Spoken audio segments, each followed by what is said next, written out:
Hey there, saltwater anglers, and welcome to the Lower Chesapeake Bay Fishing Report, your local report whether it's good, bad, or ugly. This podcast is part of the Great Days Outdoors Network, and each week we're talking with local experts to learn how we can become better anglers in our pursuits offshore, nearshore, and inshore. So, let's work together and keep this amazing fishery healthy and thriving for generations to come by remembering to protect what we pursue. Cooler temps have fish on the move, and our expert guides are helping us stay tight with those target species we love to chase. So, let's hear who's making the show possible, and then jump into the reports. Listen up. AFTCO has a promotional gift for all Great Days Outdoors Podcast Network listeners. They're now offering a camo sunglasses cleaner cloth with any purchase of AFTCO products. For those cold, wet, or windy days, I especially enjoy my weatherproof fabric barricade jacket, as well as my Helm insulated fishing gloves. All you got to do to get your coupon code is text LCBFR to 779-345-2918. You'll get subscribed to our email list, and we'll send you the promo code via email. The days of heading out and blindly looking for good fishing areas are pretty much over. Don't waste time and money on fuel searching for fish. What you need are the most recent, highest resolution images to not only know where to go, but where not to go. The knowledge provided by today's technology is critical when planning an offshore fishing trip. So make the choice that captains all up and down the East Coast make and choose Hilton's Real-Time Navigator. The easy-to-use interface and excellent customer service will have you on the fish every time you go. Check them out at hiltonsoffshore.com. Let's dive into this report.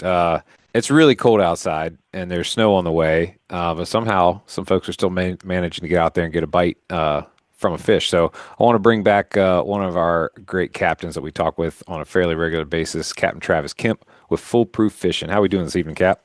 Good. So what's new with you, man? Ready to go do some more fishing. Yeah, what are you guys going to be up to tomorrow? Tomorrow is bluefin day, but it's only a half day, so I might even do some trout fishing after tomorrow, after the bluefin day. That'd be pretty epic to bag a bluefin tuna and then put a 30-inch trout in the boat in the same day. So that's not here in the Lower Chesapeake. That's down closer to Outer Banks. Is that correct? Yeah, we're fishing out of Oregon Inlet tomorrow. Okay. That water's moved in pretty close. Is it a couple miles, half a mile? How far do you guys reckon you'll be going tomorrow? Honestly, there's been a ton of fish getting caught right outside the inlet, right along the beach, south and north of the inlet. There's a lot of fish to the south down around Diamond Shoal, but it seems like you don't have to go far to get a bite these days. Yeah, that's pretty special. I mean, in terms of all the things that have to come together, weather, wind, waves, and bait.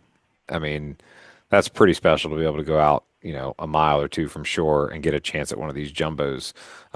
Looking at the sea surface temp shot, down in that area, it's pretty cool to see how close the Gulf Stream has pushed that super, super warm water up right on that beach down there out of Oregon Inlet. You got a pretty strong temp break right there. It goes from like 60 degrees to 45 degrees, 48 degrees, like within a couple of miles. That's amazing. Do you think that's part of why the guys that went out today out of like Lynnhaven and Rudy seem to have struck out? Do you think it has to do with bait kind of starting to make its way south and tuna following? There's a ton of different things that could be, attributed to it. But one thing, probably the most important thing, is the water temperature has dropped off drastically in the last week up there. There's still some guys marking and having a few bites out around the windmills, but it seems to have really slowed down with that temperature falling off up there. Yeah, yep, definitely.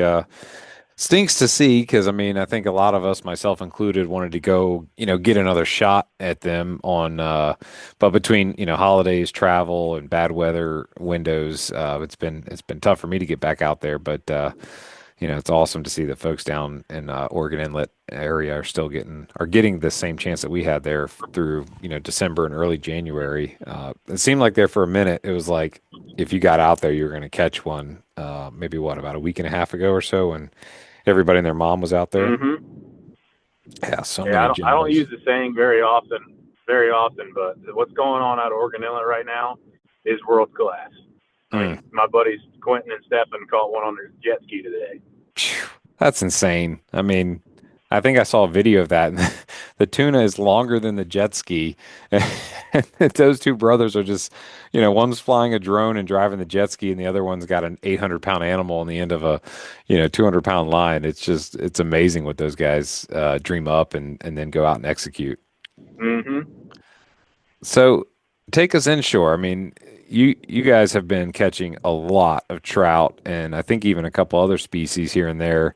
What's been going on inshore when you've been in the have you been in the Elizabeth, correct? Yeah, yep. I got my boat is currently in the Elizabeth River at least until probably until end of the day Friday. Then I'll pull it out for this cold snap and get it back in once things get right again in a couple weeks, hopefully. But the trout bite for the last month has been pretty good. Not a ton of numbers on any given day. I mean, Hmm. you're not having the 50, 80 fish days that you would have back in, you know, October, November, early December, but a lot of big fish. I mean, we've Mm. got, I think, over a dozen citations in the first part of January already. Wow, that's So pretty with special. mm-hmm. And for those that A are, bunch of drum too. I had a day last Friday. We caught 16 drum, and the biggest was 33 and a half. All of them were over slots. So and the drum fishing can be pretty good too. that's pretty fun on light tackle, isn't it? Absolutely. Heck yeah, that's awesome. Eight Uh, 8 pound braid. mm, you're just slinging it out there, casting those what half ounce or 3/8 ounce jigs and sending them out there 80, 90 yards. We've been using a little bit of everything from mirror lures to soft plastic and jig heads to swim baits. You name it. A little bit of everything.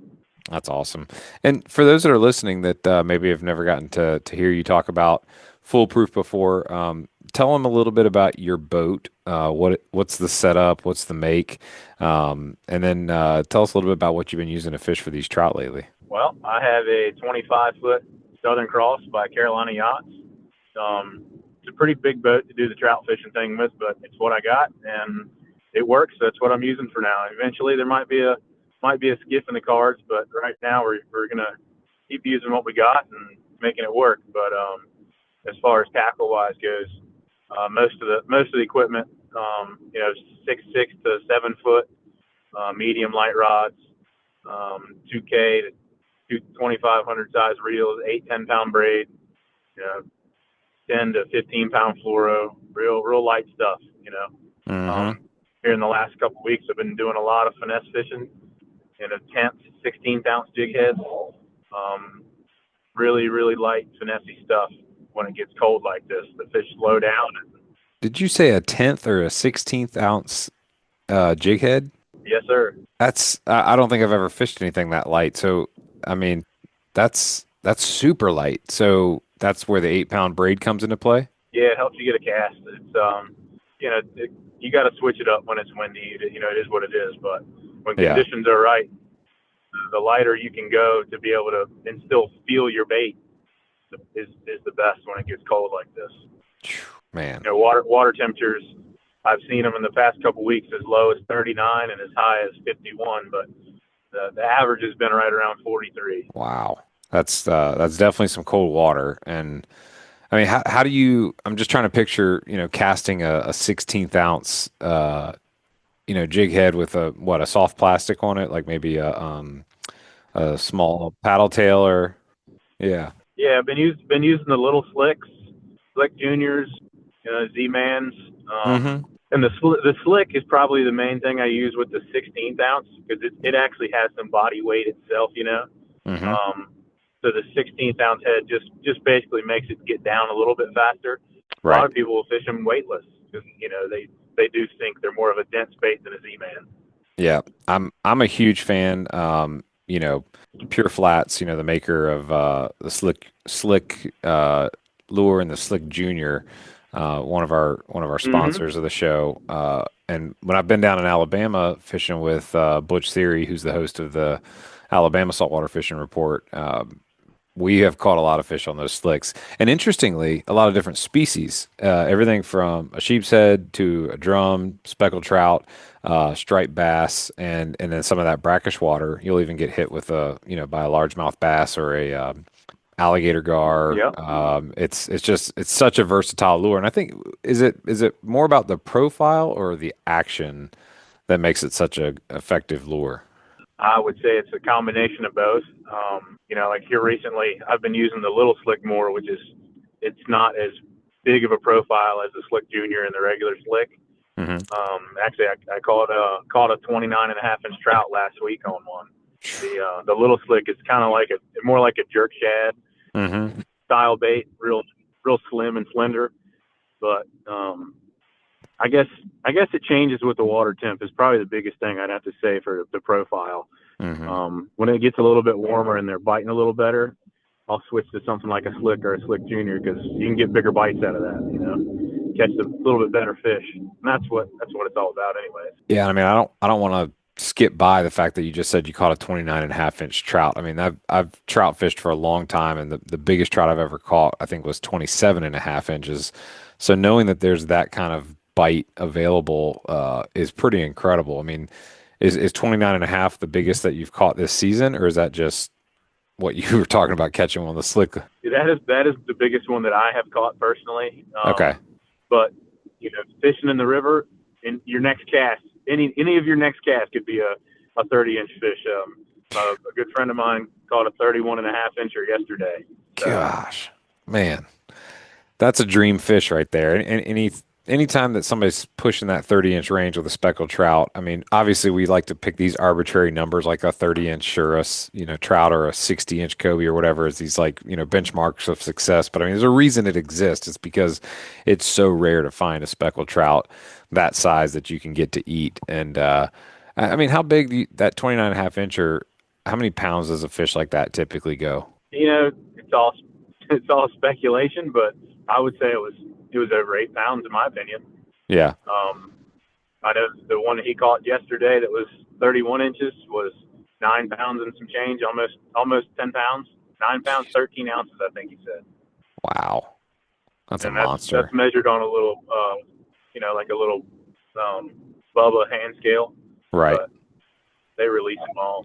I normally release the big ones too, but everybody has their preference. Yeah, I mean, you catch that trophy of a lifetime. I mean, I'm sitting here in my office and looking at my speckled trout on the wall that I had mounted back in what 2013, and it was 27.5 inches, right at 6 pounds. And I was so incredibly stoked about it that I went and found a guy in Hampton and he mounted it for me. So I mean, when you catch a fish like that, 28, 29 inches. I don't blame him for wanting to harvest it and potentially get, something done with it to remember it by. Um, so when you're out there these days, because it's cold, how do you contend with the frigid temperatures both above the water and below the water to be able to, fish successfully and catch some of these speckled trout? Well, I would say it's pretty miserable some days in the cold, but we make it happen. You gotta obviously dress for the occasion. Yeah, And that's what I tell folks.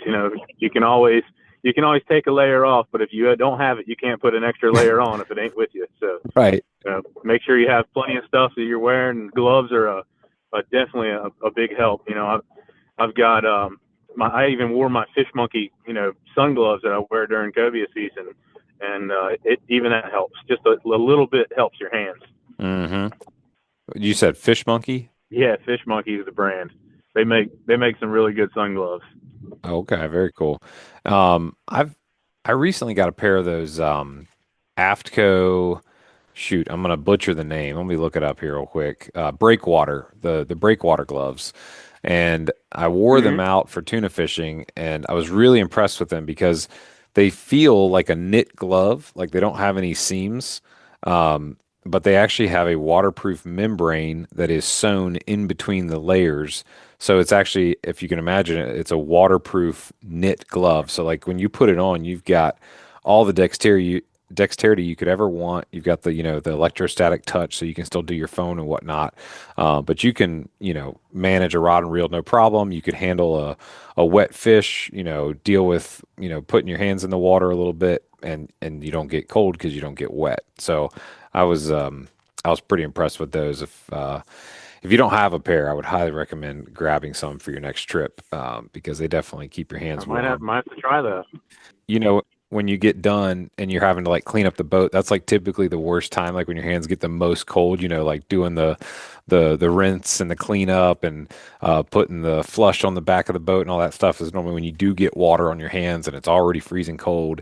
And having these gloves through that whole experience, the cleanup part was where they were like most valuable to me because I wasn't walking out of there with, black and blue knuckles because they were so frozen. That's the worst part of it. That rinsing the motor and cleaning the boat at the end of the day Oh when yeah. it's cold outside, man, especially when the sun starts to go down, Oh it is dude, yeah. frigid. And it's crazy how fast that temperature drops the moment that 4:15 sun, boom, 20-degree drop and you're just like frozen, but you can't neglect the boat. Cleaning up is just as important as the going out. And I don't think anybody knows that better than a charter guide. Yeah. Yeah, I have respect for the people that live further north that are still doing it. There ain't no way. I say we don't live far enough that south as we are already.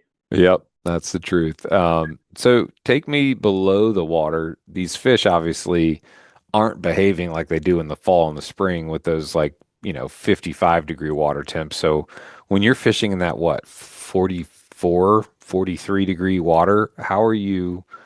Well, first of all, how cold is the water right now? The last day I fished, it was it was like 42.9 is the highest I saw it. But and I ain't claiming to be the expert here, and I'm learning myself. This is the most time I've been able to spend in the river in the last few years. I mean, I've been fishing it for 10 plus years, but being able to be there 3 4 days a week and put the time in, I myself am learning a lot.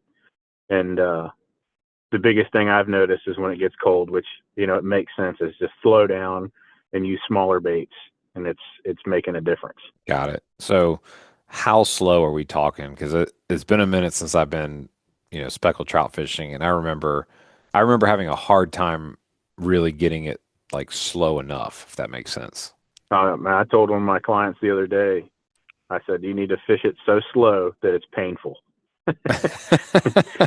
Sometimes you can be fishing a mirror lure, and you're fishing deep enough water where you're counting to 10, letting it sink. You twitch it once, and then you can send a text message while you're letting it sit there before you twitch it Come again. on. Are you serious? I'm serious. Yeah, sometimes slow is the best way to go. If you get some current with a real light jig head and a floating soft plastic like a Z-Man, the elastic is buoyant.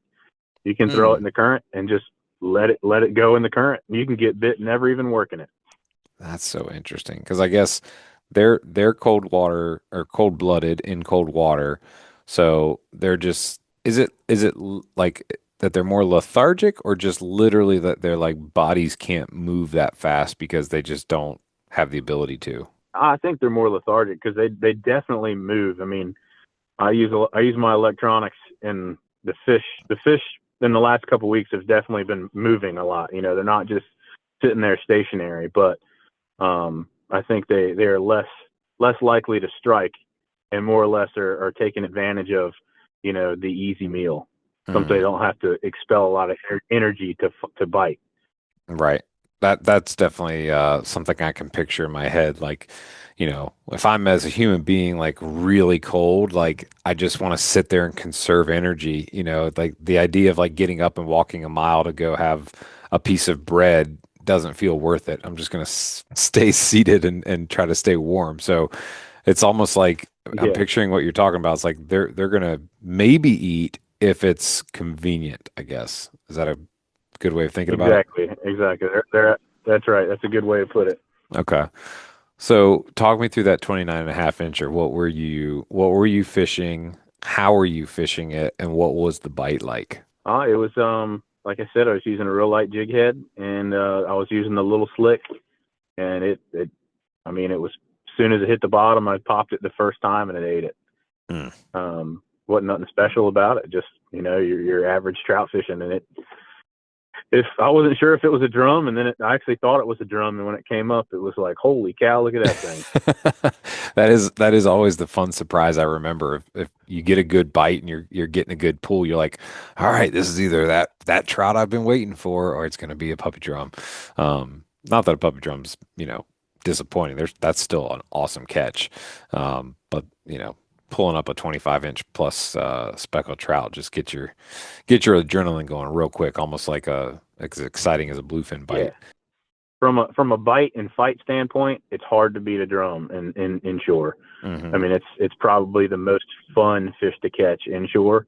Hmm. The trout is more of a it takes more. I don't know. Want to say it takes more skill, but it's definitely a harder fish to catch. That way, it makes it more of a sought after fish. Not that there's anything wrong with drum. I would rather catch drum, but Right. if you catch a big trout, it's more special.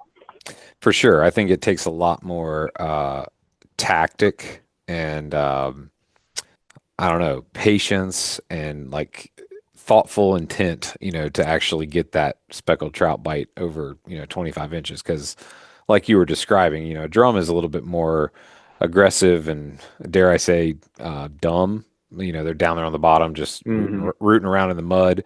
Whereas a trout is more of an ambush predator that's, visual. So you do have to really present a bait in the way that is tricking them into thinking that, it's an easy calorie meal that is something alive and not actually the Yeah. the plastic lure that you're fishing with. Yep. And it's especially in cold water. Now back in October, early November, when there's a ton of fish and the water's right and they're feeding. I mean, you can catch trout easier than you can catch drum some days. So this, Uh, it's not always like that. But right. this time of year, when you're after the really big ones and it's cold water, you have to put some thought into what you're doing to get Hmm. them. So you mentioned the 8 pound braid, which is obviously like almost like the, you know, thinnest braid I can picture fishing without, it just snapping easily, so to speak. But what do you use for a leader? How long? And then what kind of knot do you tie for your light jig heads? Well, I probably should be tying more FGs, but I tie double uni a lot of times just to Oh, be quick and easy. yeah, to But join it to the braid. yeah, to the braid. Yeah. Hmm. Yeah, no, if I put the time in and if it's on a charter and stuff like that where it really, you know, terminal tackle failures are there's zero excuse on a charter. I'll tell you that no matter what you're catching from a bluegill to a bluefin. Terminal tackle failures, there's no Unacceptable. excuse. You should Right. have your stuff right. Right. Um but I will tie FGs just because it's easier to cast for folks. Yeah. Sometimes they'll double uni will get hung in the guides because I like to run, you know, 3-4 foot leaders sometimes. Yeah, so you'll naturally reel that up past that first eye sometimes. And then th- Yeah, what yeah. what pound test are you getting away with your leader material in the cold water? I've been using 12-pound Seagar, or Okay. not Seagar, excuse me. I take that back. 12-pound Yozuri. Yozuri. Okay, got it. That's some lightweight stuff. So from a drag perspective, you're obviously not, cranking it down too hard, right? No, no, you're running real light drag. But I Okay. mean, like I said, we caught several drum that were over 32, 33 inches the other day, and you can stop them. Hmm. You just gotta be mindful. But that's Right. that's what makes Right. it fun. Yeah. No sudden movements. I've definitely felt the drum snap a leader or two before. And I think that's just where I've gotten anxious and maybe like gripped the Hmm. spool or yanked back too hard and not let the I'd call it the complete drag system, which is actually the reel and the rod all the way through the rod tip. The rod tip bend is part of your drag system. And I think Correct. it can be easy to forget about that. And then like you're fishing, pointed at the fish instead of allowing there to be a little bit of bend. Any one of those things can cause a unavoidable break off, shall we say. But Yeah. what do you tie to the actual jig head itself? Well, honestly, I don't know the name of the knot that I tie, but I've been tying a loop knot. Uh-huh. Um, it's basically I tie like a figure eight in the line, go through the jig head's eye, and then back around and feed it through the figure eight, Hmm. and do a half hitch and cinch them together. It's about the simplest knot you can tie, and Okay. I've had zero problems with it. But I always tie a loop knot on my mirror lures and jigs and all that stuff just to give it more action. Got it. Okay. That makes sense.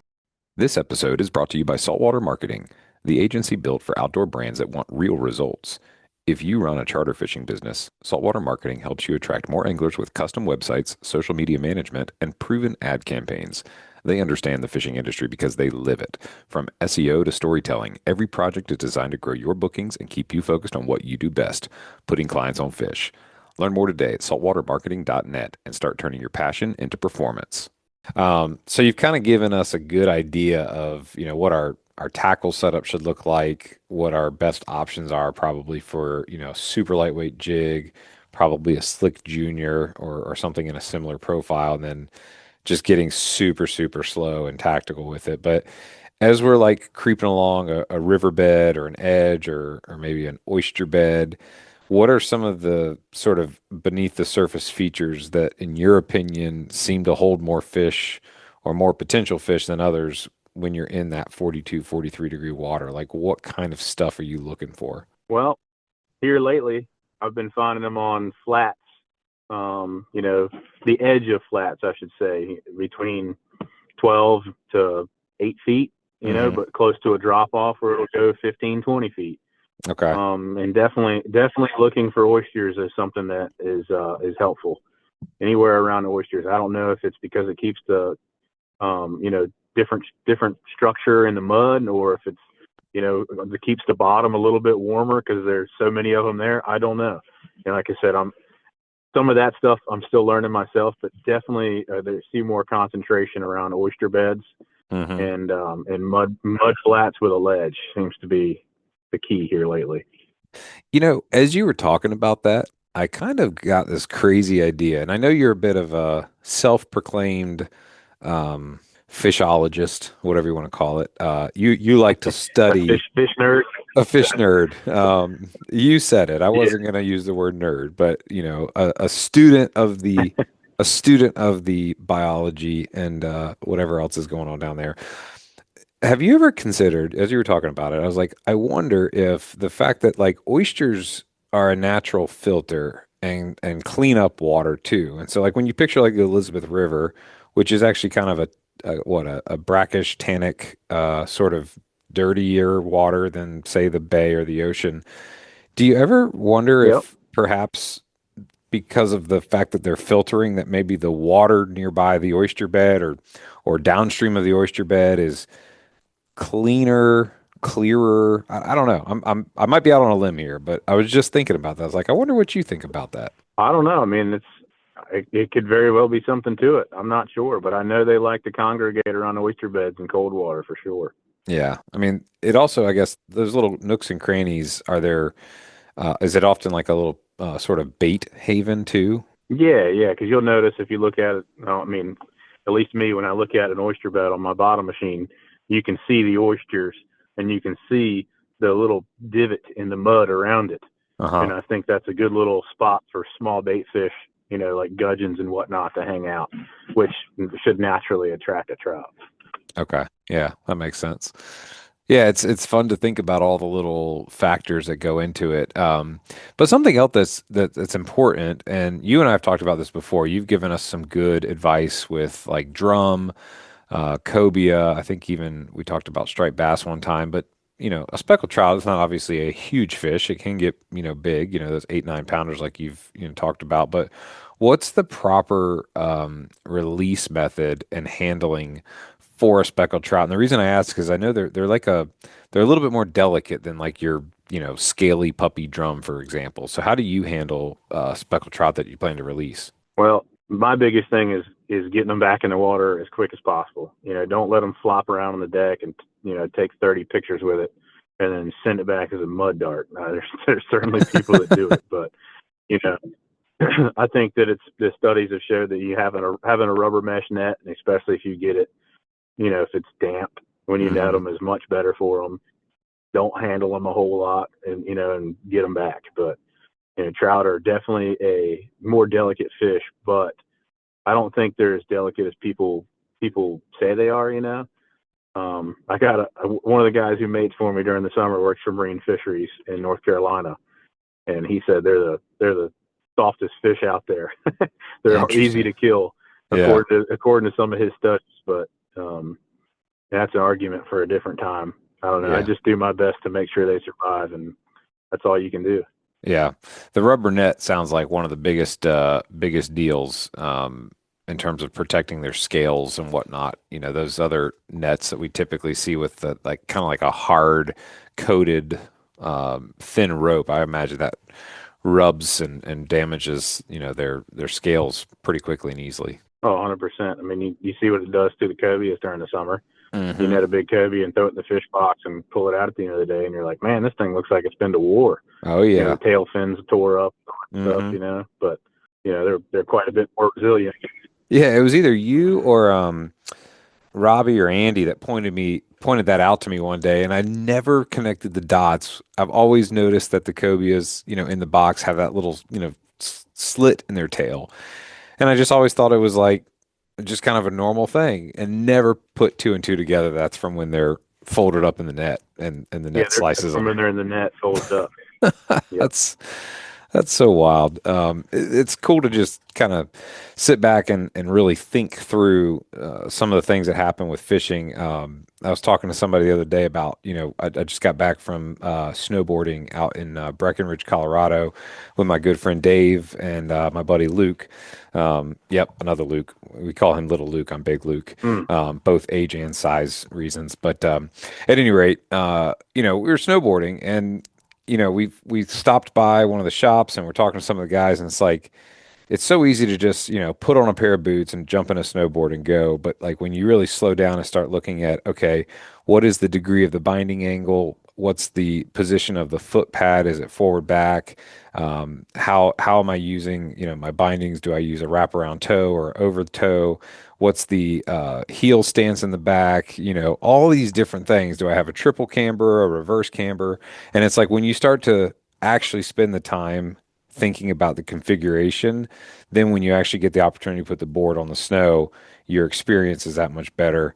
And I think when you're talking about these speckled trout, and it's so different, like the winter speckled trout fishing is so different than any other kind of fishing out there, where you really do have to spend time in the tank preparing, getting your configuration right so that when you do get that opportunity to get out there and hopefully find that big fish, you're ready to connect. Because it's no small thing to go re-spool, you know, a 2500 size reel with 8 pound braid from what's probably currently, you know, 30 pound braid. Like that takes time and dedication. And I can almost guarantee folks are listening and are going to still go out with their 30 pound braid and be like, why can't I cast it very far?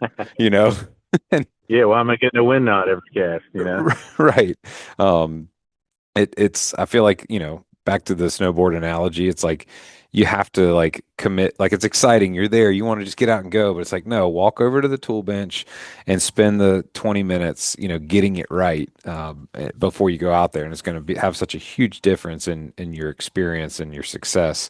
I've just asked the question, like in your opinion, talk about the 8 pound braid or the 16th ounce jig head, like if I'm not using those things, am I probably wasting my time speckled trout fishing in cold water? No, I don't think so. I don't think you're wasting your time. I mean, you can certainly go out there and make a catch, but it's all about, at least from a guide standpoint, maximizing your odds. And what I have learned is having the lighter stuff and fishing the more finesse stuff gets you more bites. And the further you can cast, obviously, the further and better you can work your lure. And Hmm. if you're spot locked, anchored on a flat, you want to be able to get as far away from the boat on your cast as you can.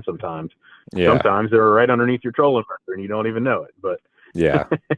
that's all. It's just one of those things. It's you want to be able to have that ability to make that long cast with a light lure in the wind, in my opinion. So Yeah. that's what I do. Yeah.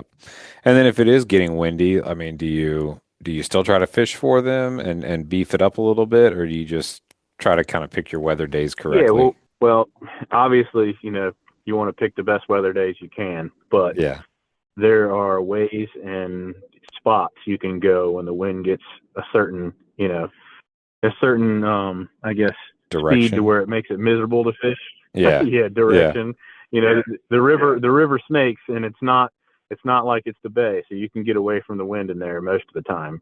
Right. Um, and if there's fish are all in one spot where the wind is just beating you to death, you can go to a little bit heavier lure, and fish a little bit differently. Fish downwind. There's ways to do it.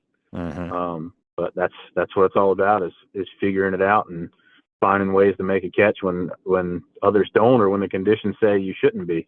Right. What do you anticipate? So I think what's today, the 21st.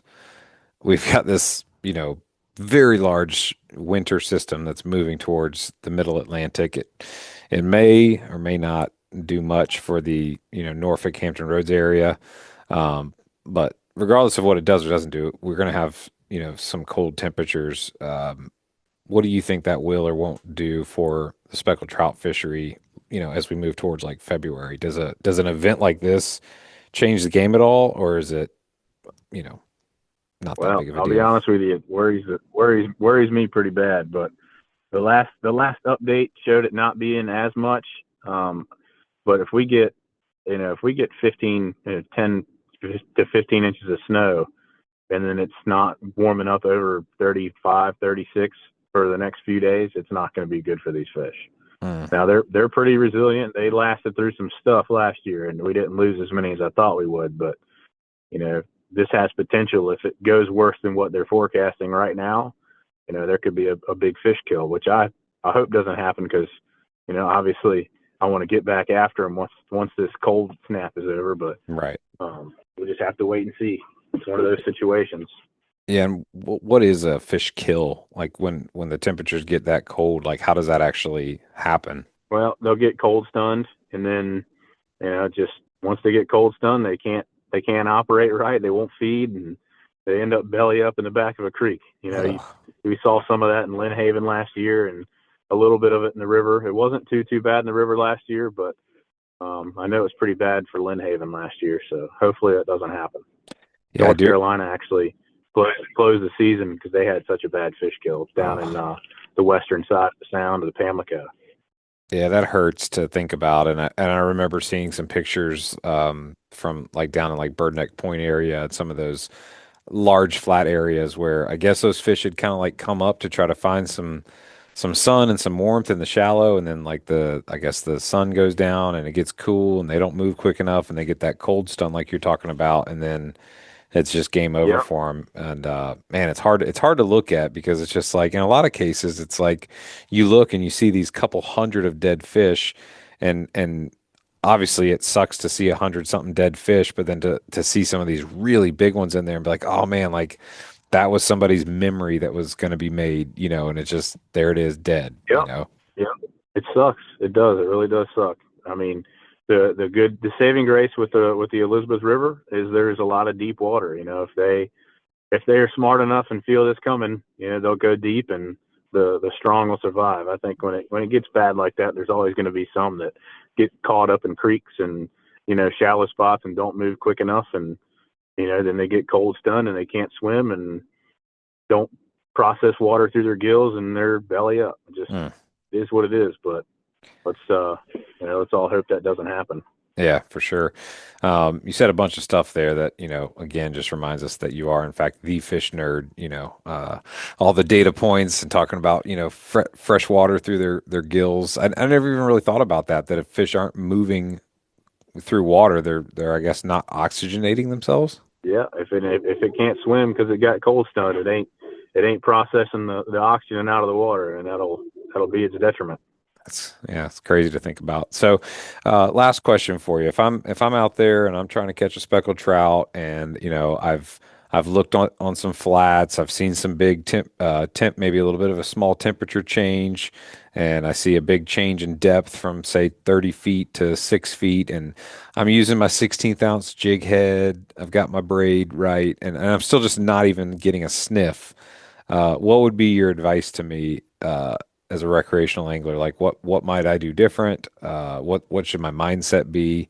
What's that sort of break point where the expert guide would still figure it out and make it happen versus somebody else that might just give up at that point? Well, I'd like to tell you that you need to just move and go somewhere else, but unfortunately, there's a lot of times, especially this time of year when it's cold like this, that you can be on fish and they will not bite.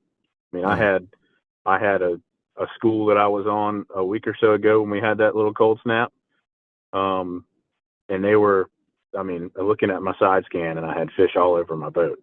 and they would not bite. And then all of a sudden, there was a 45-minute bite window when they were eating everything you throw at them. And then again, they shut off. They never left. They were always there. I caught 10 or 12 really quick, and then Hmm. they shut off again. So, it's really, it's like I said, obviously I told you I'm learning, but it's strange how these small bite windows can happen. And it's something else, so you can literally be on top of the fish and in the right spot and throwing the right bait and not catching them. It's just, you got to keep after it. Don't give up. I mean, I had a charter weekend before last. My good buddy David. He comes with me a few times a year, and he's a fellow who's been chasing citations. And I had 5 trips in a row with citations, and I told him, David, it's time to come. Mm. And he came down, and we had perfect conditions, and we were on fish, and he never got the bite he was after. I think we caught 10 or 12 fish over 20 inches, but couldn't get his 24 plus. I went and dropped him off back at the ramp, went back to where we were fishing. My very first cast with the rod and lure he was throwing all day, 26.5 incher, after dropping him off. I'm not kidding. David, if I you're sent him listening a to picture of this, it, and I said, I'm I'm sorry. sorry, David. Yeah, Oh, that's yeah. terrible. I sat there and caught him almost every cast for 30 minutes before Ugh. I went and put my boat up. It's just,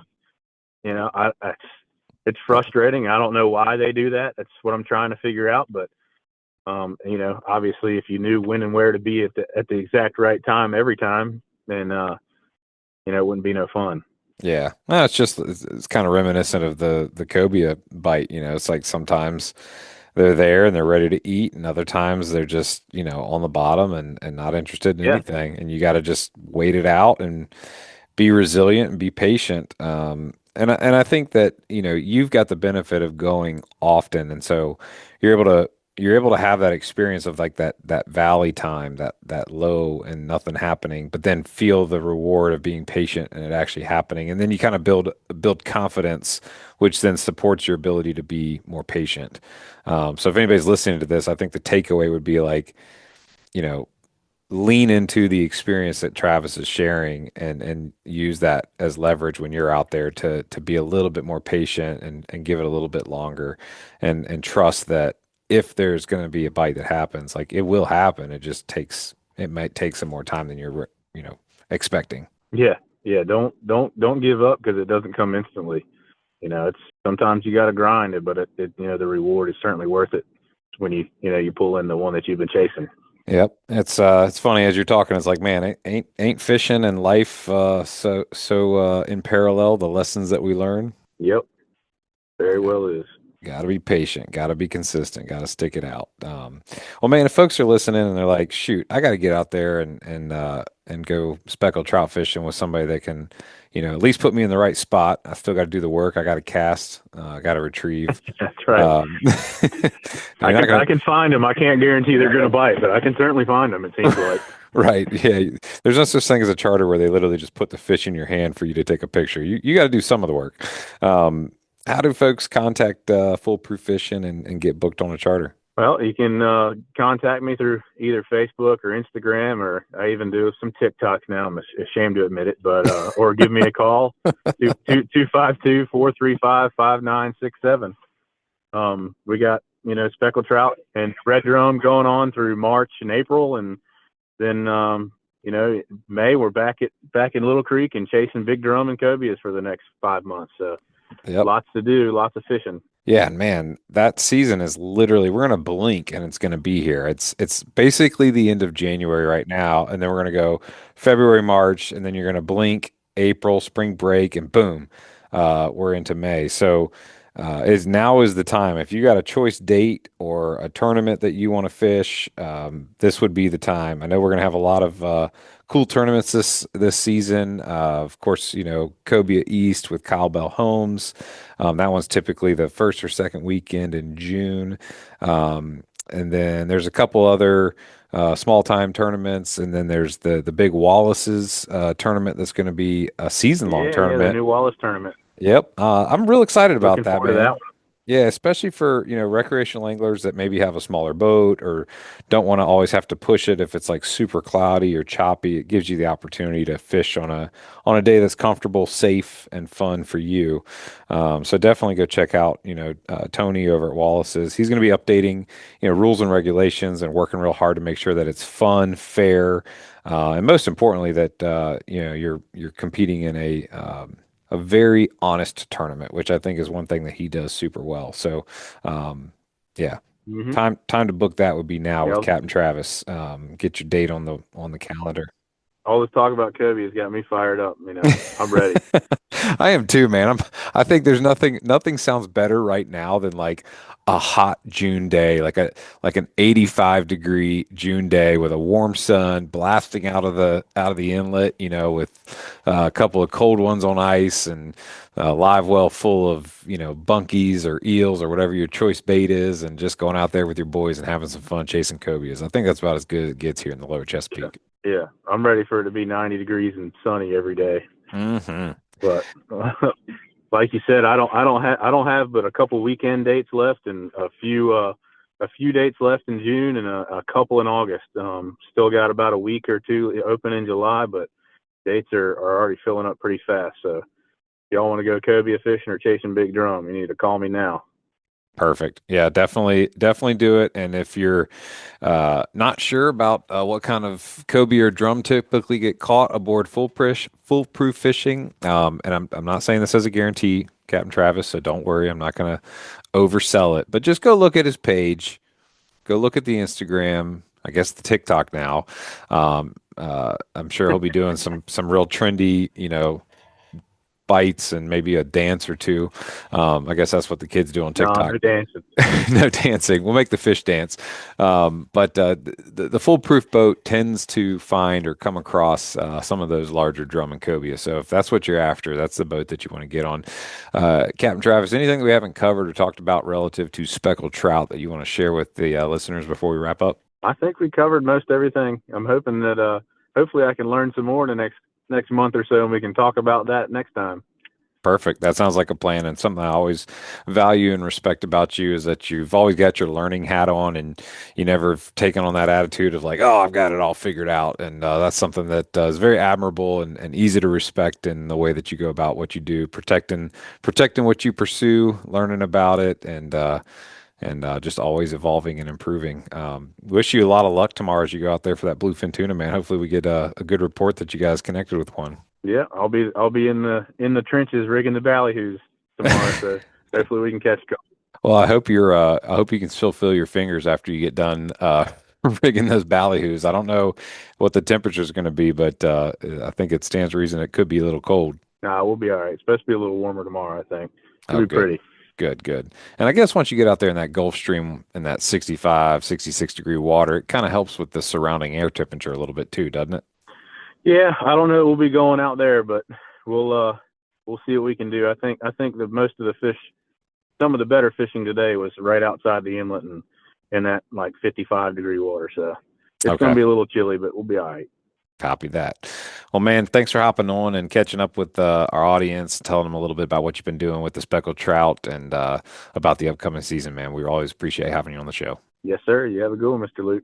All right, you too, Captain Trav. Folks, that's going to wrap it up. I hope you learned something there. I certainly did. If you're going after speckled trout, Dr. Travis, I'm going to call him Dr. Travis, is definitely putting on a clinic for how to catch those bigger speckled trout. So go back and listen to this again. There were several tips in there that you're going to want to pick up on for your next trip, or go ahead and give him a call and get booked on your next adventure. Kobe is coming up. Get that on the calendar too. It's now's the time to book that. Upgrade your waterfront with Killer Doc's premium dock furniture, built to last a lifetime in marine conditions. Crafted from marine-grade aluminum with a protective anti-corrosion coating, it's tough enough to handle the elements while providing unmatched comfort.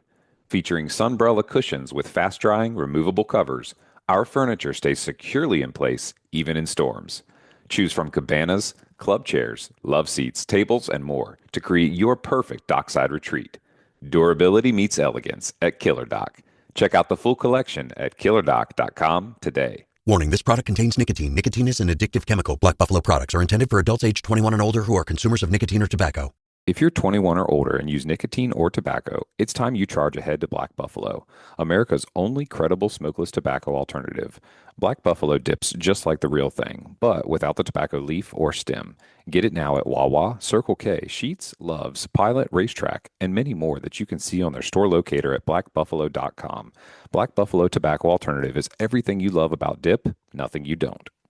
All right, you guys. Well, I'm really excited to jump into this next segment because it's one of my favorite guys to chat with on the show. And I was cracking up because this morning, in case you weren't watching, I was watching. If you were watching, you would have seen that I was watching the Facebook Hey, Luke's Live. watching. Luke is always watching. But it was so funny because Captain Bill Pappas playing Hooky Charters was filming a tuna live and he was like, man, this is a big fish. We're probably going to have to put this on the podcast this week. And I'm like sitting there watching and I'm going, yep. So here we are. Welcome back to the show, Cap. How are we doing tonight, brother? Hey, man, welcome aboard playing Hooky Charter. Wait, actually, for you, welcome back aboard twice today I know. on playing Hooky Charters. Hey, guys, just want to let you guys know, Luke is watching. I was dying laughing. So I'm like getting ready for work, about to leave. You've already been, I think I saw your story this morning. I was like, oh, sick, the pastel condos of Sandbridge. I'm like, hell yeah, he's going south. He's going to hook a big one. Let's do it. And then sure enough, there's your live when I'm like getting ready for work. So I was able to enjoy all of my morning routine, including my shower, my drive to work, everything while watching, and I was laughing because you're like Luke is watching, and I almost put the phone down for my shower, and then I was like, no, this is so epic. This is coming into the shower Yeah, with me. So that's right, dude. it Good was stuff. it was good, but man, talk us through the day, dude. What an epic catch. I mean, it was so cool watching everybody get to take a turn cranking, purses and all. Oh, my Um, God. Yeah, it scared me too. Good God. What a morning. but What start a us great morning. off. Start us off. Why did you choose to go south? A few days ago, I went down there with another group of guys, and it's 'cause since my mate had been fishing over the weekend, had some success. And we were going to go down to the same little pocket. We tried, and I had a bite, or we had a bite on Tuesday. Hmm. And for some reason, man, there was no way. The way the wind was blowing those days, it was only you could only go there pretty much the way it was. So I was fine Ah, with fishing there. We fished hard there. Didn't get another bite. Had a great group with us. Went next day to the windmills. I was like, let's get to the windmills. Pulled out before that. Birds diving, birds plucking, birds picking, and there was those ducks, these little penguins. You guys will see them. They're hilarious. If you guys get near these penguins this time of year, guys, look, they literally go into the wind. They skip like little like bouncing bombs back in the old days where they took out the bridges and stuff. yeah. They're like these bouncing betties or whatever. Anyway, I think that's what they're called. But anyway, this thing, these ducks bounce off the water and get going. Anyway, but when you Oh, see so they're those, actually they're just ducks, not penguins. They just look like they look penguins. like little penguins. I call them penguins because the way they skip off their belly, they like hit the next wave and bounce back off and That's too bounce back off, funny. and then they finally. I was gonna get a killer video of it. I just couldn't get a good shot enough. Oh, you were too busy But videoing a 500 plus pound yeah, tuna. let's get But back to that, man. So yeah, man, we had a great morning. I figured we'd go down there again. I talked to another buddy of mine, Joey, and he had success down there. So, but yes, so the windmills was a bust for us, but there was one caught, and inside looked good by the CB line looked pretty good. So we tried that. It looked really good, really good. But you just gotta leave if nothing's happening. There was birds laying there. yeah, when you say really good, was it a water temperature thing or was it like bait and birds Okay, here's thing? what looked really good at the CB. Out there, it looked good birds and fishy wise. Like you just felt like it was the deal. There was birds and it was activity, and there was some bait mixed in on the screen. Now this one I got inshore though, there was plenty of birds, but there was big giant fish marks in the center of the screen. Ah, So they could have been migrating dogfish, but at the end of the day, even if it was the tunas, they just weren't chewing or they weren't. It just wasn't happening. I had to pull the brakes and go to Sandbridge because another buddy of mine, Ryan, had one the day before off of Sandbridge. So I mixed it up, and then I knew that if I went south and I had to fish 3 days in a row, that if we didn't catch one the second day, I wasn't going to go back the third day, and the third day I had to go back because that's the way the wind's blowing this morning. I had to go there. right, That's right. right. So I got it. So yeah. So I talked to a mate or two, and I got this plan, this idea. I knew where I was going to go pretty much. Couple of my buddy Zach, Zach's on the show too. Zach Castro was going to head Hmm. south as well. So I sprinted down the beach and I used the actual contour to sand to stay lee of the wind and waves.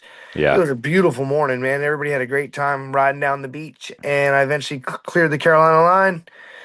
started veering off the coast, and I thought I mean, there was much, you're looking for maybe birds, maybe picking, maybe field, maybe Yeah. this, maybe that, and it was just kind of like an area. And I was like, all right, and I got him out. I said, right here, Russ. I gave Russ plenty of time to get up and get ready to kick some butt. We gave the high five as usual, but I told him I was like, and you know what? This is important on fishing, guys, especially you charter guys. I mean, you can go through your job all the time and you can have little gripes or beefs or whatever. Me and Russ are great.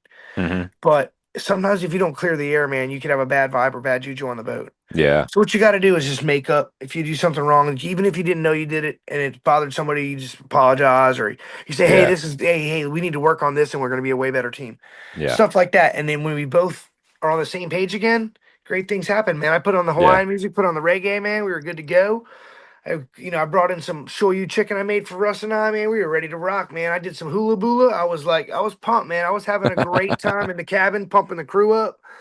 And I actually ran out back like I haven't in years, but I ran out back first thing when we stopped, and I wanted to drop the DTX minnow, man. Made sure we tied that on today, and I ran out back and I personally deployed it. I was like, I want it. I was just pumped, that Yeah. feeling. I want to deploy a rig, and when you stuff that DTX in there, that bill grabs real quick and makes a bunch of noise, gets everybody pumped. So I threw one out, and then Rush memorized the distance, and then I pretty much went up, took a leak, and he finished deploying it, but. The point of this is we put this lure out and not even a few turns.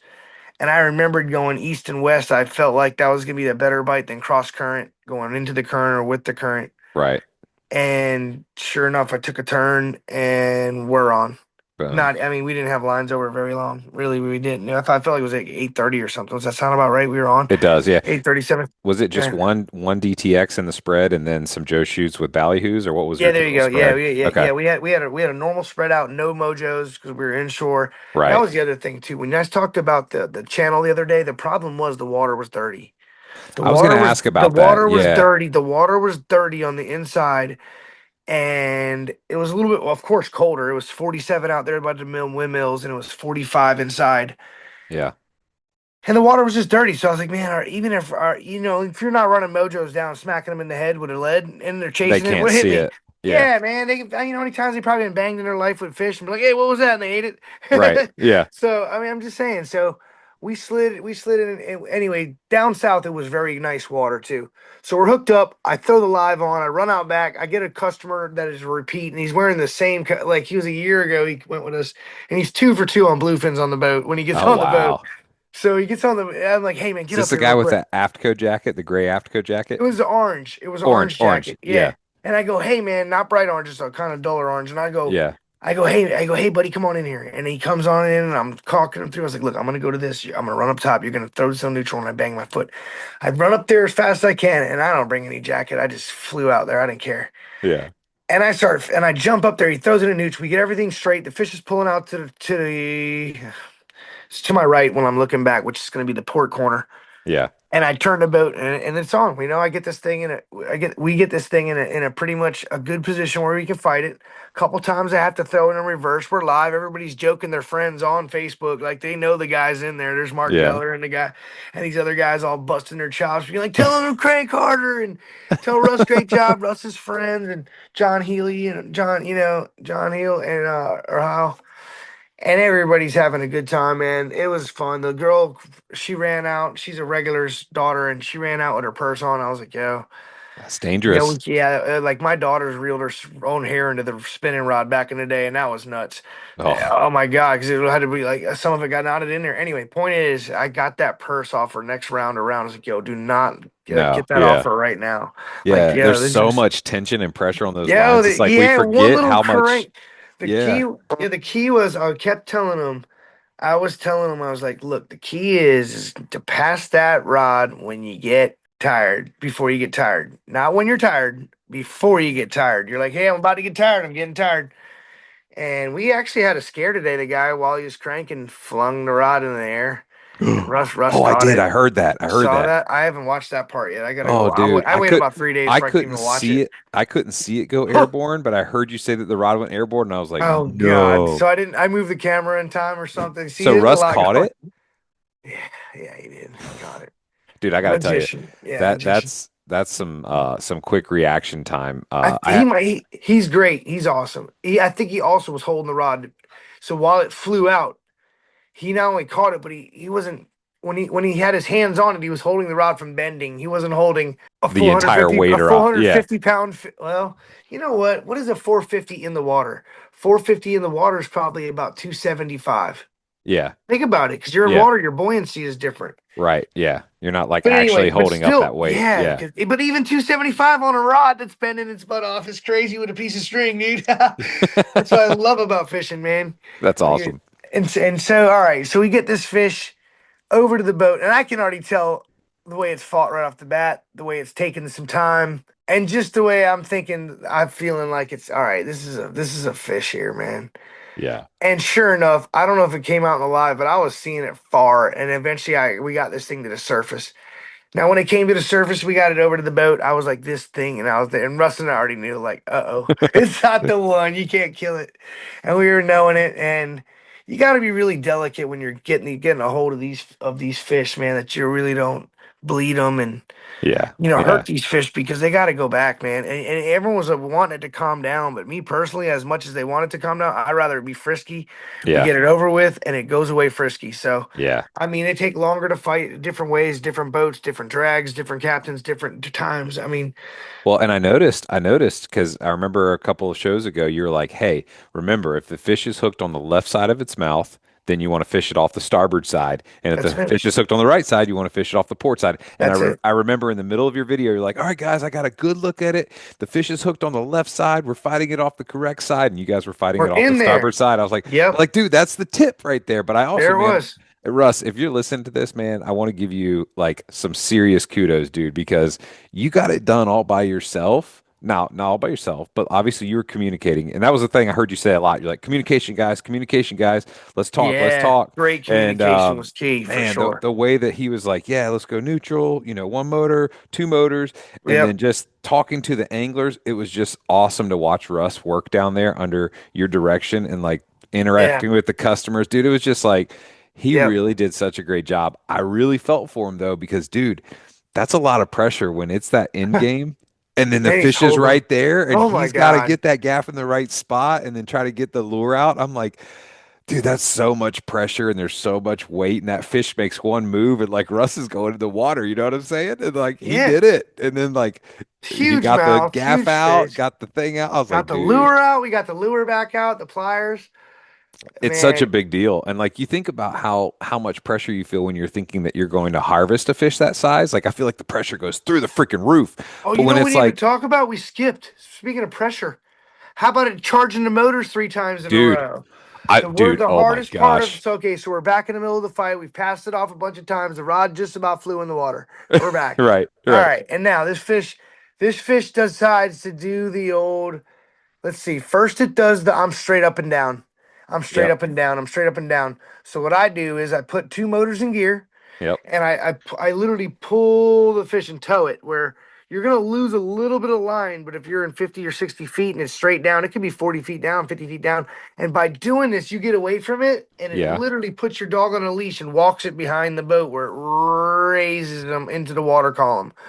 By raising them with the motor in the boat, you can pull them back into the position where the wind originally showed you the fish, and it was in its most comfortable kill zone. That Got it. might. So then I get it into that area, and we get it closer and closer, and then the thing kamikazes right Right for at the the motors. propellers. So what the hardest thing in your brain to do is everyone's like, go to neutral. No, no, Yeah. no, no, no, no. You turn that wheel right at the fish, pretty much where the propellers are going to chop him up, and then you put it in gear. And I already was in gear. For us, we already were in gear. I already had 2 motors in, not a lot of breeze, and we were already moving pretty like 3 to 4. And when that happened, he went right at the propellers. I pushed forward on the thing a little bit, and then I used the outside, the one that's the throttle that's away from the fish, Yeah, and to push that push one hard, and it slings the boat that way hard, fast. away. Yeah. Yeah, and so we did it 1, 2, 3. And the third time it came around, by the time I was flipping throttles, whipped back and forth and with the wheel, holding the phone for the video, I stopped and froze for 1 second. And I was like, all right, it's going to break off this time Yeah. for sure. I was like, it's blowing up. And we had already saw the fish and knew it wasn't going to be a keeper. That was the Right. other part, too. We had saw it, Russ and I. And then we were like, oh, it's definitely not a keeper, man. It's definitely like 80, 85. And as it got closer and closer and closer and closer, I was like, all right, it's 90. Yeah. It just Yeah. got bigger and I bigger. remember the first time it showed up on the surface, you're like, "Oh, I saw the tail." And then I heard the tone in your voice. You're like, "It's not a keeper." It's Because it a was so monster, dude. big. It was a Cadillac, man. It had it was so big. So we get it. Russ, like you said, Russ got that thing that decided about, calmed it down and as much as we could to get that lure out. And everybody was like, you could just feel the adrenaline. I told everybody on the boat afterwards, I was like, guys, this is like, there's no drug like it, I'm sure. No, But I there's mean, nothing. but the weirdest thing is after about a half an hour, 45 an hour, you just wait, you're trolling again. You're like, can we get another hit of that or what? Dude, Oh, I what's know. up? Can we please? Like, can we do that, dude? Like, Yeah, it's like load you're him. so grateful when it happens the one time because so many people go time and Yeah. time Oh, again. And yeah. then it's like once you get one, you're like, "Wow, why could we just go ahead and get 3 or 4 of these Man, today?" why not, man? We did this, let's do that. You go over your same spot. Like I told the crew, I was like, we went around with everything. I was like, we're right back where we caught. I was like, I think there's a fish missing from this area though. That thing drug us 2 miles. That thing drug us That's like a a mile and a giant. half. Took I'm us looking at some of offshore. the screenshots I took from your live, and it's like when you see like this one here, when you see that fish like right up against the back of the boat, man, like the thing's as wide as the boat. And I'll tell you, this picture here puts it into words, and we'll put it in the social media post. But like you can see on this picture, you can see where the line is going back right at the motors. I mean, the line is Man, literally across the back of the motors, and it's like, man. it's so I funny. pushed I it. mean, I I think. pushed it. I swam away from it as hard. I was like, whoa, go, go. Well, it's what you said at the beginning before we hit record. You're like, man, it's a good thing that you didn't leave the live because if you would have left the live and then we lost that fish, That's right, man. you You're could have like blamed it Luke, on man. me. Luke said he watched the whole thing. Luke, you see, guys, Gio didn't see his on my phone. While everyone was commenting, busting everybody else's chops, I forgot to tell you it for some reason.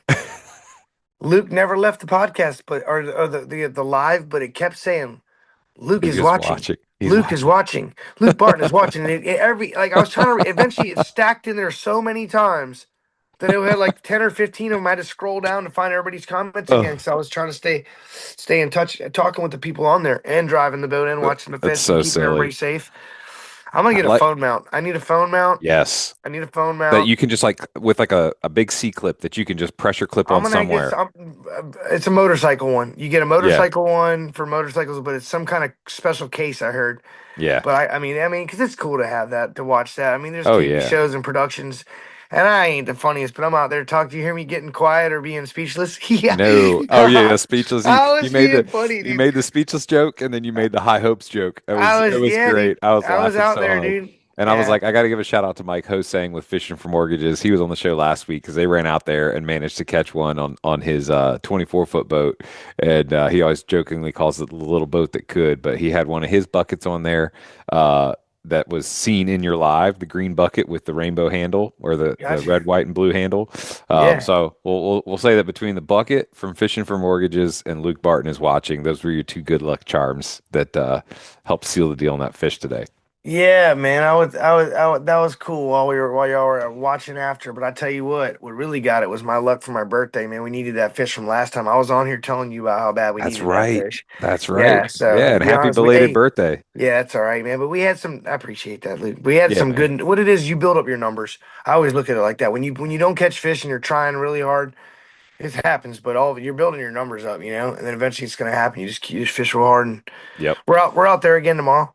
Heck yeah, dude. Y'all are doing a walk-on trip tomorrow, right? Yep, we booked the walk on pretty fast. That's awesome. Serious shallow water anglers count on Stay Put Anchor to do exactly what the name says. Keep smaller boats locked in place. Fast, quiet, and without dropping a heavy, noisy hook. Built in the USA and designed for boats under 24 feet, Stay Put's solid fiberglass pole spikes pair with marine-grade bow, stern, or drill-free motor mounts for quick installation. So more time spent fishing and less rigging. Choose from 6-foot to 12-foot pole options and the versatile super handle to stake out on flats, sandbars, or in the pads. Affordable, dependable, and proven by anglers nationwide. Learn more or build a custom kit at stayputanchor.com. On a more serious, somber note, really stoked to see you out of the hospital, healthy and fishing again. That was not the kind of scare that anyone wanted to see you have to go through. But I think everyone that's listening, everyone that follows you, definitely was sending a lot of love and prayers your way. So glad to see I you back on the appreciate water, that. man. Yeah, I really appreciate that. It was nice. It was nice to be back out there, man. You never know when always appreciate it. Yeah, that's one of the things I always done out there and made sure that everybody else did too. I'm like, yo, appreciate it, guys. And I have nothing to worry about to have something to worry about. So everybody, I'm fine. Once we Amen have to something to that. worry about, I'll tell you. But I definitely got worried. So Yeah. I was like, yeah, that was a wild time. But I appreciate you giving me a shout out on everybody through all the calls and prayers and support, man. It was really overwhelming. I appreciate That's y'all. that's awesome. And hopefully we'll see you and a lot of other folks tomorrow night at the Oh, tribute to the yeah. Bay that Jenny Olmson's putting on with Shutter Speed. So that's going to be a lot of fun. But I do want to Yeah, go. I'm gonna be there for a little Heck bit. yeah, it'll be fun, man. I'll definitely buy you a drink. I want to go back to the fishing, and I want to get a little bit of technical understanding. So, when you're fishing inshore like that, so what were the rough water temperatures, if you remember? You know what's funny is I was sitting in 46 when we hooked and fished. And then as we fished later in the day, of course you're going to get your surface temperature to go up on a sunny day, a degree here and there, and you get bigger fluctuations during the summer. But today I did find a couple pockets of 48 Uh-huh. when I was inside there. So a couple little pockets of 48 were in there where I was at, and it was pretty far down there. It wasn't that far. I did hear another fish hooked about 10 miles further south of me, maybe Okay. 12. Okay. So And then if you had to guess, so you're in roughly what, 40 feet of water depth wise? I think it was 57. I think it was 57. 57, and then by the time we landed, it was like we were getting deep. We were Yeah. So it 67, was, maybe. so it was dragging you out. Well, the reason Yeah, the yeah. reason The I'm wind was curious blowing about us that that way too. is I'm trying to understand if they're like when you're in dirtier water or that more inshore water, like what would you say the viz was roughly? Well, I'll tell you what. I had the same viz, if not better, than we did at the windmills. Okay. And the windmills was very blue, pretty good. And down there, I thought it was way better. The water was cleaner. It was just some beautiful Atlantic water, man. Like real. It had Got that it. green to it. It was like. It was good, man. I thought I was like, look how pretty this water is today, as when the sun, because we caught it, we hooked it in overcast, and it did eat the DTX minnow, by the way, guys. Okay. That's what it did chew the DTX. And during the fight, I think it had two hooks in, and I then and remember then you saying towards that. And and then then at the towards the end, end, I saw it only had one left. We were down to yeah. one hook. It still had both hooks, but we Yeah. were down to one hook in it, and it made some good head shakes and some good runs. And those circles by the motor, kudos to that fish. He gave us a heck of I a know. run, man. I know. It's a lot different on the pressure when you can't eat it or kill it than it is when it isn't. Because I mean, I can only imagine the stress or pressure level if that thing was going to market and we were out there beating them up like that. I Man, I mean, know. honestly, but between you and I and everyone else on the boat, we already knew. We definitely would have already harpooned that thing when we Oh first yeah. got it to the side. Once we saw it wasn't a keeper, we ended up fighting it for another half an hour, I Yep. think. Yep. It would have been in game very, very quickly because you Oh had that my thing God, we within were on that. Yeah. 5 feet off the side of the boat. You'd have been able to throw a harpoon, Do you no remember how problem. long the video was? Was it an hour? Was it an hour 15? I don't Uh, remember. I want to 45 say minutes? I think you hooked him around like 8:20, and then I think it ended around like 9:50 or 10 a.m. somewhere in there. About an hour and a half, Yeah, yeah. somewhere in there. That's not bad. That would But dude, I considering that. mean, for the folks that got to fight that fish and experience that, I mean, that was almost Uh, 2 hours of pure adrenaline with, it's still going through their head right now. It's still going oh, I over and know. over. I mean, think about the stories they're telling and the experience they had. I mean, it's such and what's crazy to me still is the fact that like, and Travis Kemp, who was on the show this week too, he was talking about how it's like it's a world class fishery that's happening Yeah. right now, Oh right yeah. off our beach, which is absolutely insane to think about. And then, did you guys hook them on a 50 and 80 or 130? Today was a Avit Avit 80. 80. Okay. Yeah. Yep, it was Yeah. 80. I was gonna say a fish that size on a 50 would be probably more like a 4 or 5 hour fight, give or take. We ran this thing about 150 yards back at about 6.1 Okay. Knots or today. miles per hour? It doesn't matter. I'm just kidding. It does matter. There's a big The difference rocks, between knots and the rocks at miles. miles per hour. Okay, so 6.1 with that DTX. So that really drives that thing down pretty deep then, right? Like 20, 25 feet, 32. 32 feet. Okay. Yeah, because of the distance behind the boat, Okay. it adds to it. So 150 Yes. yards, 6.1, that drives that thing down. So if you were in 50, 60 foot of water, you're pretty much fishing in that bottom third of the water column.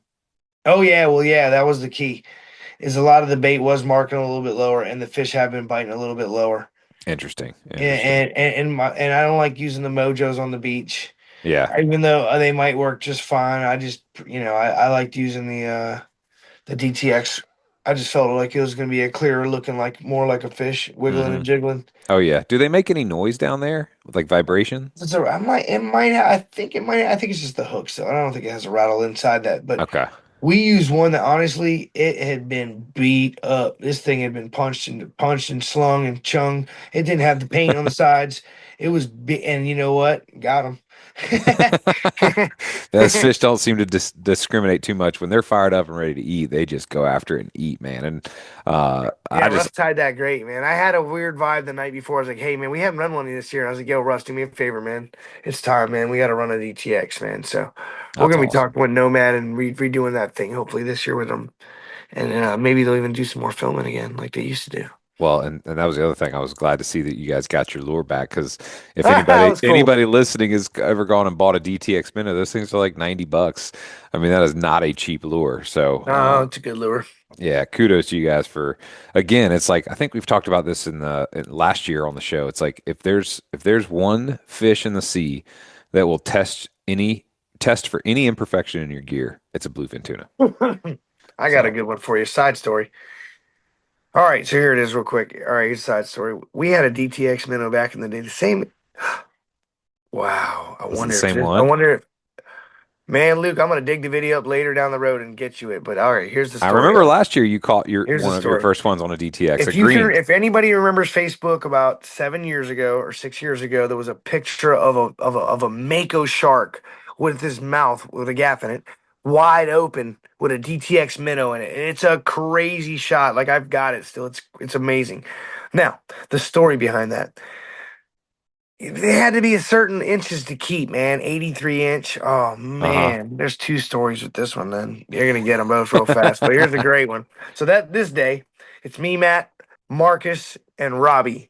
And look, me and Matt are always out there, and Marcus and Robbie, right? So we get this thing to the side. We're like, it looks like it's about to be a keeper. And what do you do when you get a mako? I mean, we weren't carrying the bang stick or no shotgun or nothing. Right. So, Big danger, excuse me. big dangerous fish. Well, yeah, until he's got like two gaps in his face. Matt's holding on to this thing. It's spiraling all over the place and just alligator rolling, ripping his face to pieces. We get two gaps in it. We're like, 1, 2, 3. Sling this thing into the Seahawk 25 that's got no business being that far offshore. And we are way out there. and we get this fish in the boat. And we start laying into it to slow it down. We're meleeing it, and it's freaking. Everybody's on the sides, on the edges, holding on to the top, and they're just watching this thing go nuts. God. And finally, I like jump on it like a cow wrestler, and I'm on it, and then we get it, and we get the lure out of his face finally, because I remember I even have a video. I'm talking like, "Hey, welcome aboard, playing." Like, this thing is just spiraling in my hand with the lure. I don't, dude. I'm not even watching. This is one of those videos you post now. You're gonna get 1,000 Chads and Karens going, "What are you doing?" Yeah, So yeah, I did. It's not postable, but yeah. the point of this is we were a little reckless and got it in the boat, got the lure back. Okay, me and Matt, we measured it. Oh, a little bit short. So all those right hooks and pounds in the brain were, were all the we beat it up. Got this thing back in the, had to pick it up, went to put it back in the water, bit the rail. It's holding onto the rail. We're like trying to spear it back in, and we got to back it up, run it back again, and it's running it. And then yeah, it swam away strong, man. As hard as it got beat down. So we got our lure there. Now there's another time was during a tournament. We end up, oh man, this was a double, but we had another on a DTX minnow again. We bring in, and this one was 81 when we measured it. Nobody wanted to hold the dang tape measure by his nose. I don't know why. I mean, When we have you got ever looked inside of a Mako's when mouth? I we mean, got it in the when it's we like a got this one in giant the ball of boat, razors. dude. When you get it in the boat, my nephew Will just came out of the Navy. He's all buff, and we slings this sucker in the boat. It goes nuts and bites a hole in the inside of the wall of the boat. He's like, "Oh!" and just put like 5 teeth marks in like a basketball pattern because he's so big. And then Matt's trying to tell us it's a boy because he's got claspers. And back then we were in the tuna tournament. We didn't know what he was talking about. We're like, "What do you mean claspers? Like, what do you got going on here, man?" It's like, "Dude, it's a shark. Let's measure it." It had to be 83 to keep. For that was the female, but we didn't know that. And we had an 81 male. It had to be, and we had an 82 or something like that. That's what ended up Yeah. happening. So we did all this measuring. I tape measure his face, and they're like, "Nope." And this time, man, nobody. Oh man, if you ever get these guys at a beer, they will tell you the best story ever. But we were all up on the rails this time, and this thing was about to start ripping fuel lines and power lines and everything. And Oh my man, gosh. I come and we only had like a little 2 foot bat, a peach bat. Oh, it was a peach bat I grew in my yard. I come flying off the top ropes, dude. 2 arms over my head like a barbarian, dude, and start beating and waylaying this thing. And everyone's just like, "Holy crap!" And they're just like running and they're just holding on to the sides and freaking out. And I'm just fucking just crushing this thing, just waylaying him, dude. And finally the shark's like, "Oh!" And I'm like, "All right, let's get him measured quick." We go to measure him, man. And sure enough, man, we weren't sure. And we were supposed to be able to keep him, man. They made these stupid rules, man. So back in the water he goes, man. I mean, you ain't got a tape measure hanging outside your boat to measure sharks when they're all pissed. No, And look, he no. came right to the boat. So I got the video of the gaff shot and everything. But he was so great. And dude, the video of that, oh my God, it's like this. Here it goes. It goes, "All right, we got him at the gaff. All right, hit another gaff on him. Get another gaff quick. All right, pull him in, pull. Run!" And that's what I said. Last thing you hear, and everybody jumps up, the camera falls. Everybody's the guy with the camera puts it down, Oh, brings it back up, and this thing is freaking. dude. But yeah, so then we had another one that same tournament day, and that one flew in the air while Matt was gaffing it and broke the gaff off, and it like porpoised while he was gaffing it, and it flew in the air because this one was definitely big enough. But anyway, broke the gaff, Dude. broke the line. Anyway, too many Mako stories. There's a quick couple for you. I got a new segment for you at the end. It's called Luke's Lunkers, man. Luke's Lunkers. Yeah, All right. you gotta tell a story of the biggest fish of the week you I saw. like that. I like that. Luke's Luke's Lunkers, man. Lunkers. Yeah, the last minute of the show, you got to be like Luke's Lunker time, guys. Tell me the Well, biggest fish you saw all week. fortunately, this week it's pretty easy. It was the fish that I saw you catch this morning. I mean, that thing was gigantic. When it came Yeah. across the back of the boat, like the fish Oh, was man. longer than the back of your boat, and your beam is like over almost 9 feet. I mean, that thing Yeah. was had to be close to 100 inches, 95 to 100 inches, somewhere in there. God, he was big. God, he was big. It was just a really big fish, man. I really wanted to bring that one, I know. bring that plump one back to market. There, it I was fun. know. It's That so was fun. tough. It's so tough watching these rules change and you're kind of subject to it, obviously. And you guys, like many of the great captains on here, you do all the right stuff with the licenses and the safety gear and all this, that, and the other. But it's like you just wish that there was some way that there could be some consideration for the guys that are working hard, doing it right, to be able to, still bring those fish to market. Because I'd still love to see that stuff on the local tables. You know what I mean? Like, shout out Sam Russ, Bruce Edmonds, Robbie Edmonds, those guys. Like, they had it all set up and ready to go, and then that commercial season got cut short early, and it's like, and it's like, uh, obviously, I don't understand it all. I'm not into the politics or the data. I'm not a scientist, but like, you just think when a resource that is that plentiful is so close to our shore, how awesome it would be for the community to be able to enjoy it. Like, go to your local Yeah. Watermans or Yes. Chicks or Mahi Maws or Rudy's well, rest in peace, Rudy's. We miss those guys. Is it Rockefellers. Rockefellers? That's right, Rockefellers. Yeah. Yeah. Yeah. Rudy's is still here, but yeah, man, to be able to go and get like some fresh bluefin tuna, Yeah. fishes, some sashimi at some of these great local sushi restaurants. I mean, it would just be so cool. There's too many hurdles across, I man. know, Even I local know. friends. One of my friends is opening a nice place in Red Mill, Ohana's Uh-huh. over there. Some Aloha. It's gonna have some good stuff there. But I tell you Nice. what, I'm trying to get her to get her federal dealer permit. You got to make monthly reports, and then Yep. you can legally buy fish. Now you Yep. can't. I mean, you can buy some fish. You can't buy the whole fish. But if you want to buy the whole fish, you got to get tags to buy the whole fish. and that's how that works out. We even had a guy wanting to buy a fish off the boat, but they already had people lined up to buy it. So Yep. I just Well, wish that season would have went longer. But I tell you real quick to people that didn't hear a couple shows back, here's the problem: is the international community regulates us on what we can keep in the U.S. and well, unfortunately, we went along with it. yeah. And now that because we have so many fish, they're like, hey, Portugal's like, we want some, so you shouldn't have any. You should have Yeah. less. And then Yeah. now they have a season from January, February to March, close in 14 days. They have a 30-day season, and they have fish caught in 8 states in Yeah. 5 days in December, a 30-day December.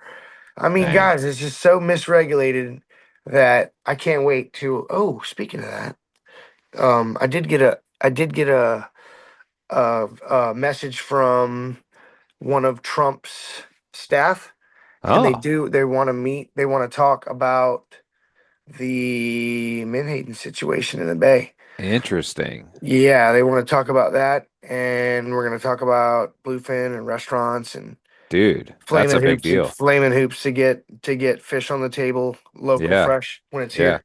Like You know, it's if it's here, why can't you eat it? If hey, it's cobia season, let me get cobia. If it's right. flounder season, let me get some flounder. Right.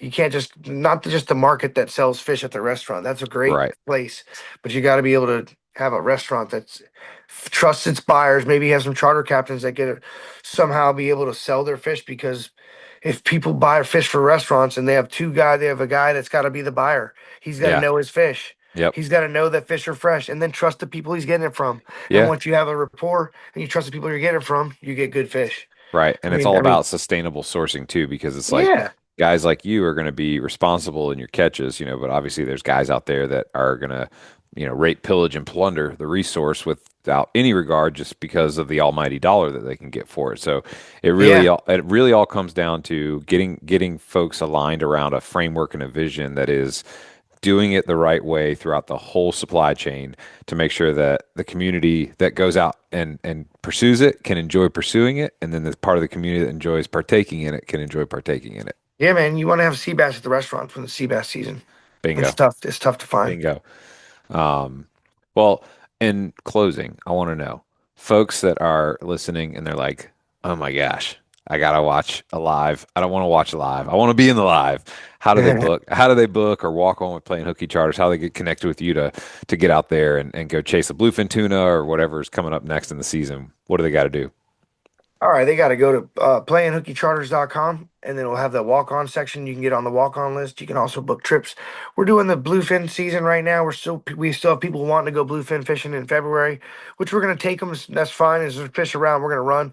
We might have, I was telling somebody today, we might run all the way down to get wherever we got to get down to south. If we need to, and add whatever the fuels is, break it up between the guests.